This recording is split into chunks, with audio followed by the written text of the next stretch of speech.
ನಮಸ್ತೆ, welcome back to my channel. ಇವತ್ತು ಬೆಳಗ್ಗೆ ಎದ್ದು ಟೀ ಕುಡಿದ್ಬಿಟ್ಟು ನಾನು ಅಮ್ಮ ರೆಡಿಯಾಗಿ ಹೊರಟಿದ್ದು ದಾವಣಗೆರೆಗೆ. ಏನು ಗೊತ್ತಾ, ದಾವಣಗೆರೆಗೆ ನಮ್ಮೂರಿಂದನೇ ಡೈರೆಕ್ಟ್ ಬಸ್ ಇದೆ. ಆದರೆ ನಾವು ಸ್ವಲ್ಪ ಬೇಗ ಹೋಗೋಣ ಅಂತ ಪಕ್ಕದೂರಿಗೆ ಹೋಗಿ ಬಸ್ ಹತ್ತಿದ್ವಿ. ಸೀಟೇ ಸಿಗಲಿಲ್ಲ ಬಸ್ಸಲ್ಲಿ. ಇನ್ನೇನು ನಮ್ಮದೇ ತಪ್ಪು ಅಂತ ನಿಂತ್ಕೊಂಡು ದಾವಣಗೆರೆನ ತಲುಪಿದ್ವಿ. ದಾವಣಗೆರೆಗೆ ಹೋಗ್ಬಿಟ್ಟು ಅಲ್ಲಿ ಬಸ್ ಇಳ್ಕೊಂಡು ನಾವು ಹೋಗ್ಬೇಕಾಗಿರೋ ಜಾಗಕ್ಕೆ ನಾನು ಅಮ್ಮ ಮಾತಾಡ್ಕೊತ ರೋಡಲ್ಲಿ ನಡ್ಕೊಂಡು ಹೋಗ್ತಿದ್ವಿ. ಅಲ್ಲಿ ಎಲ್ಲ ಥರ ಫ್ರೂಟ್ಸು ಆಮೇಲೆ ಫ್ಲವರ್ಸು ಅದನ್ನೆಲ್ಲ ಮಾರ್ತಿದ್ದು ನೋಡಿಕೊಂಡು ನಾವು ಜ್ಯುವೆಲ್ರಿ ಶಾಪಿಗೆ ಬಂದ್ವಿ. ಜ್ಯುವೆಲ್ರಿ ಶಾಪಿಗೆ ಹೋಗಿದ್ದು ಏನಕ್ಕೆ ಅಂದರೆ ನನಗೆ ಮೂಗು ಚುಚ್ಚಿಸ್ಬೇಕಿತ್ತು. ಅದಕ್ಕೆ ಮೂಗು ಚುಚ್ಚಿದಾಗ ತುಂಬಾ ನೋವಾಯಿತು. ಬಟ್ ಫೈನಲಿ ಚುಚ್ಚಿದ್ನಲ್ಲ ಅಂತ ಖುಷಿನೂ ಆಯಿತು. ಆ ಎರಡೂ ಫೀಲಿಂಗ್ನ ಎಂಜಾಯ್ ಮಾಡ್ತಾ ನಾವು ನಮ್ಮ ಅತ್ತೆ ಮನೆಗೆ ಬಂದ್ವಿ. ನಮ್ಮ ಅತ್ತೆ ಮನೆಗೆ ಬಂದಾಗ ನಮ್ಮ ಬುಜ್ಜಿ ಮಲ್ಕೊಂಡಿದ್ದ. ನಮ್ಮ ಅತ್ತೆ ಬಿಸಿ ಬಿಸಿ ರಾಗಿ ರೊಟ್ಟಿನ ಮಾಡ್ತಿದ್ರು.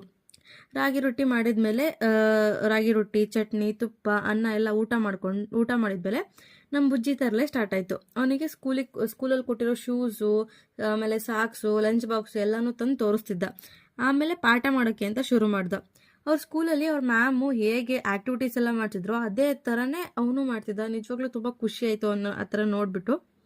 ಅಷ್ಟೊತ್ತಿಗೆ ಮಳೆ ಸ್ಟಾರ್ಟ್ ಆಯಿತು. ಮಳೆಯಲ್ಲಿ ನಮ್ಮತ್ತೆ ಸ್ಟ್ರಾಂಗ್ ಆಗಿರೋ ಕಾಫಿನ ಮಾಡಿದ್ರು. ಆ ಕಾಫಿನ ಕುಡ್ಕೊಂಡು ನಾನು ಅಮ್ಮ ನಮ್ಮೂರ ಬಸ್ಸಿಗೆ ಊರಿಗೆ ಬಂದ್ವಿ. ಮನೆಗೆ ಬಂದಮೇಲೆ ಅಮ್ಮ ಊಟಕ್ಕೆ ಅಂತ ಅನ್ನ ಸಾಂಬಾರನ್ನ ಮಾಡಿದ್ರು. ಅದನ್ನು ಊಟ ಮಾಡಿಬಿಟ್ಟು ಈ ದಿನನ ಎಂಡ್ ಮಾಡಿದ್ವಿ. ಈ ವಿಡಿಯೋ ಇಷ್ಟ ಆಗಿದ್ರೆ please do subscribe and like to my channel.